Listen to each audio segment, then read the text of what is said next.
Assalamualaikum warahmatullahi wabarakatuh. Shalom, Om Swastiastu, Namo Buddhaya, dan salam kebajikan serta selamat pagi para Tribuners dimanapun Anda berada. Senang sekali rasanya pada hari ini tentunya saya Risa Husnuzan dapat kembali menyapa Anda Tribuners dalam highlight koran Tribun Timur edisi spesial Selasa 20 Februari 2024. Dan tentunya dalam beberapa menit ke depan kami akan menyajikan informasi-informasi terbaru, terupdate dan terfaktual, khususnya informasi mengenai berita-berita yang dimuat dalam harian koran Tribun Timur Spirit Baru Makassar. Dan tentunya untuk berlangganan lebih lanjut di Tribun Timur harian Tribuners, Anda dapat menghubungi hotline subscriber di 0411811500 atau menghubungi hotline Tribun Family Card di 081114135555. Dan tentunya Tribuners, sebagai informasi, santapan informasi pertama di halaman pertama edisi hari ini Tribuners, ada informasi terbaru di mana pada halaman 1 ini ada beberapa judul yang cukup menarik untuk kita muat. Informasinya adalah yang pertama mengenai Gerindra 5 kursi DPR. Kemudian ada informasi yang mengatakan bahwa Jokowi yang akan melakukan pembagian beras di Kabupaten Maros, dan informasi mengenai Sirekap yang bermasalah dan KPU mengatakan bahwa suara caleg tak hilang.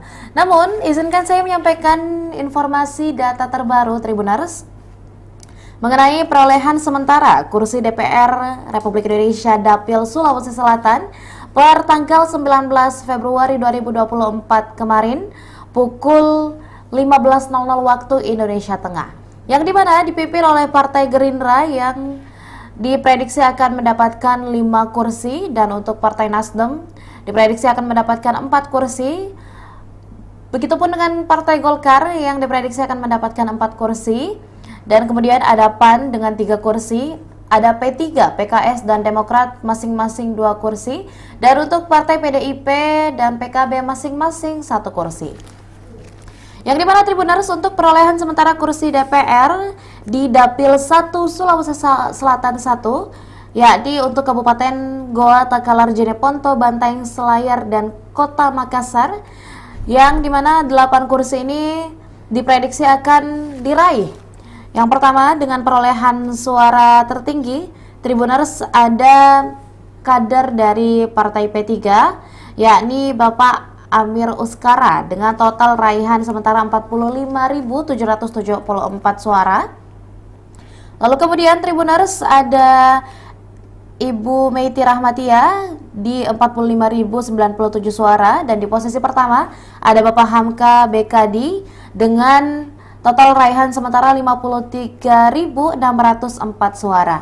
Dan nama-nama lainnya yakni ada dari Partai Nasdem juga Ibu Fatmawati Rusdi, Bapak Azikin Sultan dari Partai Gerindra, Bapak Ridwan Andi Witri dari Partai PDIP, kemudian ada dari Partai PAN juga Bapak Ashabul Kahfi, dan ada Dai Ical atau Pak Syamsur Rizal dari Partai PKB. Lalu kemudian untuk Dapil Sulsel 2, yakni dari Kabupaten Maros, Pangkep Baru, Parepare, Bone, Sopeng, Wajo, Sinjai, dan Bulukumba, dengan total kursi sebanyak 9 kursi. Di Dapil 2 ini sendiri, Tribuners, ada beberapa nama yang tentunya tidak asing lagi bagi kita. Yang pertama, di posisi pertama tentunya ada Bapak Andi Amar dari Partai Gerindra.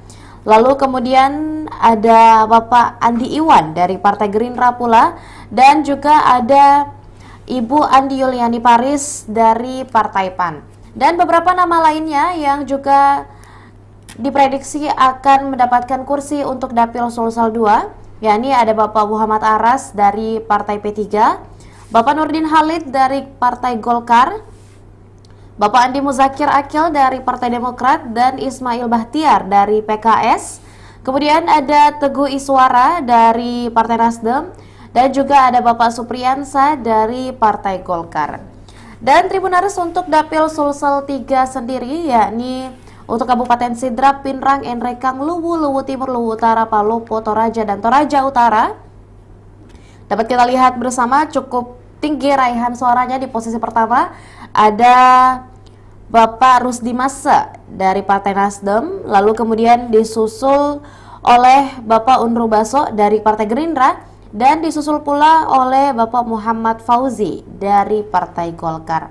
Dan beberapa nama lainnya yang juga diprediksi akan mendapatkan kesempatan untuk menduduki kursi di Dapil Sulsel 3, yakni ada Bapak Irjen Pol Purnawirawan Frederick Kalalembang, ada Ibu Evi Stafani Rataba dari Partai Nasdem, lalu kemudian ada Bapak Muslimin Bando dari Partai PAN, dan juga ada Bapak Muhammad Fauzi dari Partai Golkar dan Latinro Latunro dari Partai Gerindra.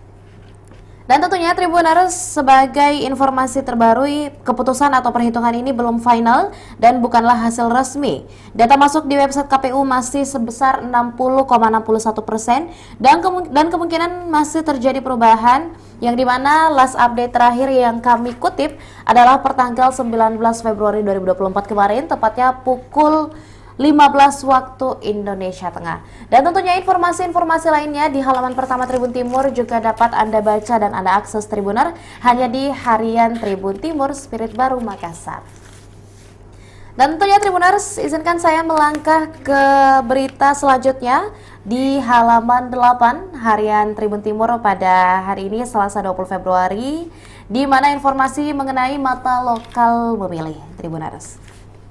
Dapat kita lihat sebagai informasi atau berita pertama, yakni ada potensi legislator Partai DPRD Sulsel dalam satuan persen, yang dimana untuk Sulsel 1 potensi pertama yakni untuk PKB dengan 1 kursi berpotensi akan diraih oleh Bapak Fauzi Andi Wawo. Lalu kemudian dari Partai Gerindra sendiri berpotensi ada 2 kursi, yakni Bapak Edward Wijaya Horas dan Fadel Muhammad Taufan Ansar. Lalu kemudian untuk PDIP sendiri dengan potensi 1 kursi, yakni dari Bapak Fadil Ananda. Dan untuk golongan karya atau Golkar sendiri sebanyak 1 kursi yang berpotensi akan diraih oleh Bapak Api atau Munafri Afriuddin. Kemudian untuk PKS sendiri berpotensi ada Ibu Yeni Rahman, dan untuk Partai Nasdem Rahmatika Dewi Justisia Iqbal dan Bapak Andre Prasetyo Tanta. Dan untuk Partai PAN sendiri berpotensi Ibu Nurkanita Marudani, dan dari Partai Demokrat dan PPP P3 masing-masing Ibu Fatma Wahyudin dan Pak Faisal. Dan informasi terbaru dari mata lokal memilih adalah informasi mengenai Nasdem dan Gerindra yang berpotensi untuk meraih 2 kursi. Partai Nasdem dan Partai Gerindra saat ini masih berburu untuk meraih 2 kursi di daerah pemilihan Dapil Sulsel 1 pada 19 Februari 2024. Pukul 19 waktu Indonesia Tengah, dapil ini meliputi 11 kecamatan di Kota Makassar, dan saat ini Partai Nasdem meraih 28.559 suara, dan sementara itu Partai Gerindra meraih 24.703 suara. Seperti apa berita selengkapnya, Tribuners, dapat kita lihat bersama-sama dalam tayangan video berikut ini. Wah, gimana, Pong? Wah, seru nih. Ini saya lihat ini DPRD Makassar dengan Sulsel, Dek. Wah, seru.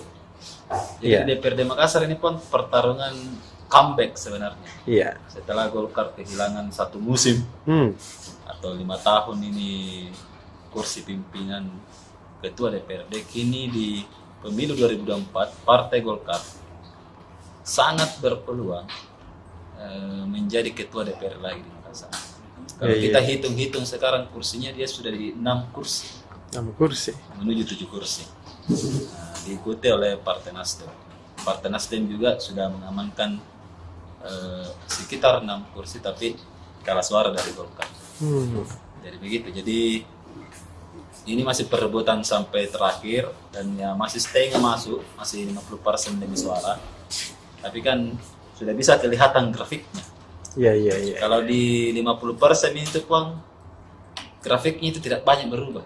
Begitu ya? Iya, tidak banyak berubah. Begini terus. Nah, kecuali di pertarungan antar caleg, biasanya ada berubah. Tapi kalau di partai susah. Susah, Medi. Di pertarungan caleg mami, siapa kursi pertama, siapa kursi kedua, atau siapa yang tidak lolos. Begitu. Jadi kalau prediksi kita yang para pimpinan di DPRD Makassar itu siapa-siapa? Golkar. Di Golkar, kemudian wakil ketua 1 Nasdem. PKS menyalip juga. Oh. PKS ini sudah mengumpulkan 5 kursi dan terancam 6 kursi di Dapil Makassar 5. Wish. Terancam 2 kursi karena PKS menurunkan 4 petarung di situ. Jadi minimal kemungkinan dia dapat 2 kursi. Kemudian selanjutnya Gerindra comeback masuk ke kursi pimpinan setelah pemilu lalu hilang. Jadi memang ada juga berkahnya saya lihat ini Prabowo menang, Gerindra bisa kembali lagi masuk ke gelanggang pimpinan di Kota Makassar. Begitupun di DPR RI, sebentar Pak Irex akan menjelaskan, ada 5 kursi. Nah, di DPRD Sulsel, dia sudah berada di pemenang ketiga. Nah, kita lihat saja perhitungannya apakah Partai Golkar mampu dikalahkan atau tetap Partai Golkar. Tapi kan untuk perhitungan saat ini Partai Golkar di DPRD Sulsel itu nampaknya tumbang setelah 10 kali pemilu atau 50 tahun Partai Golkar tumbang oleh anaknya sendiri, Partai Nasdem. Kalau kita ke belakang kan Nasdem itu didirikan oleh Surya Paloh. Iya. Surya Paloh ini Kader Golkar dulu. kadernya Soeharto. Jadi masuk di Golkar, kemudian pernah menjadi ketua Dewan Pertimbangan di eranya Pak Yusuf Kalla. Iya. Tahun 2004 jadi ketua Golkar. Jadi memang ini adalah sebuah prestasi yang sangat gemilang yang dipimpin oleh Rusdi Masseh di Sulsel. Jadi meskipun Amin kalah di Sulsel, tapi ya berhasil comeback partainya, memenangkan Partai Golkar, Partai Nasdem yang sudah diimpikan sejak pemilu lalu, Puan. Iya, betul. Ya lalu itu hanya beda 1 kursi. Nah, sekarang ya akhirnya tumbang karena mungkin di Partai Golkar beberapa kalau kita analisis ya di tingkat Sulsel itu Partai Golkar mengalami banyak perpecahan. Iya, intrik-intrik ya. Iya, banyak perselisihan. Dan itu yang membuat partai ini tidak solid. Sementara Partai Nasdem sangat solid di bawah Rusdi Masseh. Iya. Apalagi di basis Rusdi Masseh di Sidrap Pindrang itu sangat menang besar di sana. Sekarang perhitungan kita menuju 4 kursi di sana. Iya. Dari berapa kursi? Dari 9 kursi, Pak.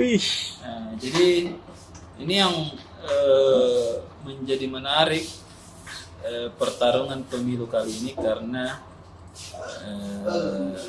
Partai Nasdem mencetak sejarah mengalahkan Partai Golkar yang 10 kali pemilu atau 50 tahun terakhir tetap menjadi penguasa, akhirnya tumbang di tahun 2024 ini. Iya.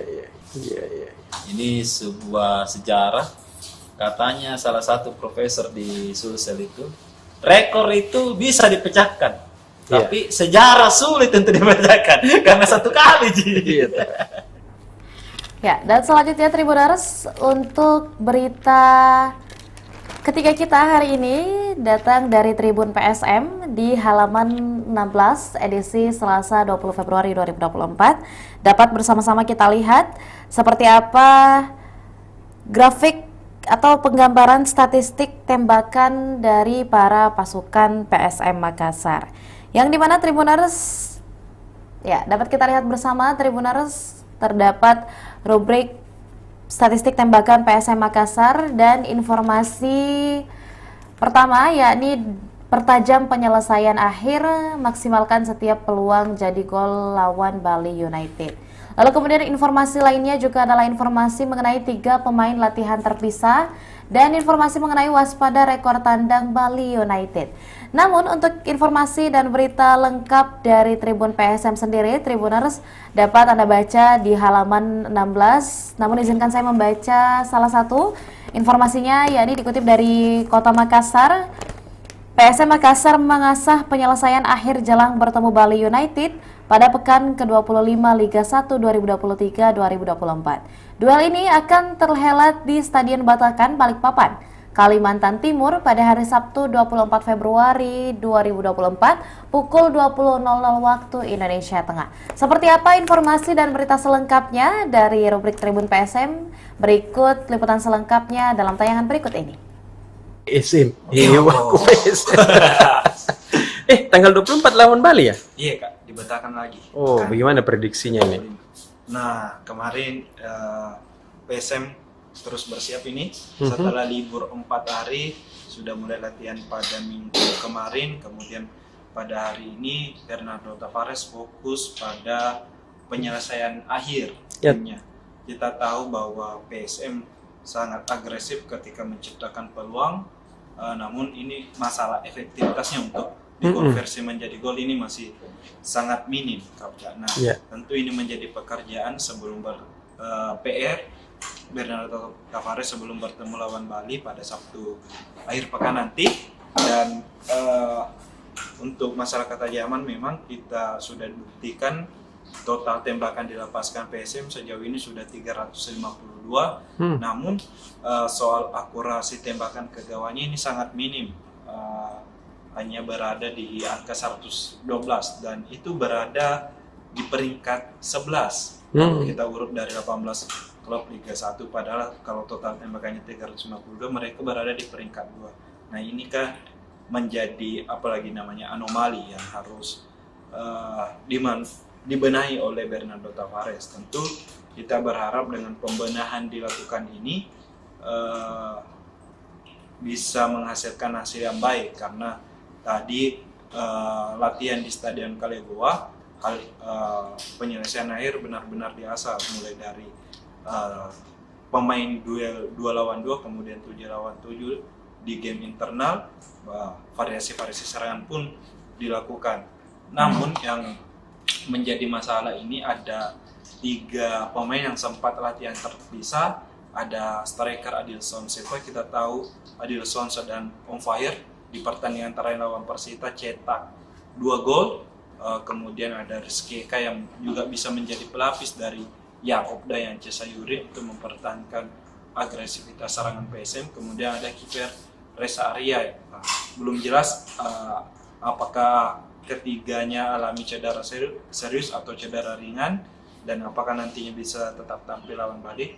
Namun tentu akan menjadi kerugian besar bagi PSM ketika ketiganya tidak bisa diturunkan, karena kita tahu PSM sedang berusaha untuk menembus 4 besar, syarat masuk Champions Series untuk mempertahankan gelar juara. PSM sekarang berada di peringkat 10 dengan 32 poin dan Bali United berada di peringkat 4 dengan 41 poin. Tentu harapannya adalah PSM lawan Bali ini bisa dimenangkan oleh PSM sehingga setidaknya bisa memperkecil selisih poin dengan peringkat 4 besar klasemen nantinya. Oke deh. Pemain sudah kumpul semua? Kumpul lengkap nih semua. Wih, luar biasa. Biar itu on fire betul nanti. Ya, demikianlah informasi yang kami rangkum dalam highlight Koran Tribun Timur edisi Selasa 20 Februari 2024. Dan tentunya Tribuners, jangan lupa untuk membaca dan memperbaharui informasi-informasi dan berita-berita terbaru yang senantiasa kami muat dalam beragam program Tribun Timur, mulai dari Tribun Hot News dan juga Tribun Timur Update serta program-program Tribun Timur lainnya. Dan kembali kami ingatkan kepada Tribuners yang ingin berlangganan dan mendapatkan informasi harian dari Tribun Timur dapat menghubungi hotline subscriber di 0411-811-5500 melalui fixed phone atau dapat melakukan SMS ataupun WhatsApp di hotline Tribun Family Card di 081141355555. Dan tentunya kami akan senantiasa memberikan informasi